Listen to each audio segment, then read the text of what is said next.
Tol, bumili ako ng hair dryer pero hindi para sa akin. Obvious naman, di ba? Wala akong buhok.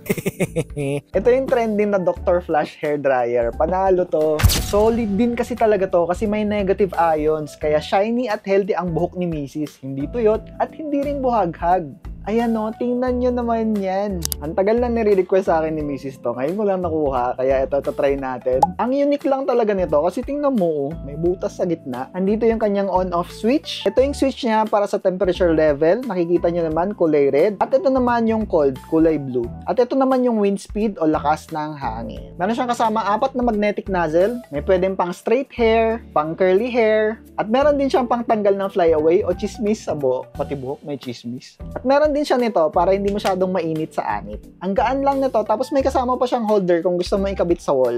Kaya kung gusto mo rin nito, check mo na lang yung link dyan sa baba at i-check out mo na yan. Yun lang, thanks for watching and follow for more.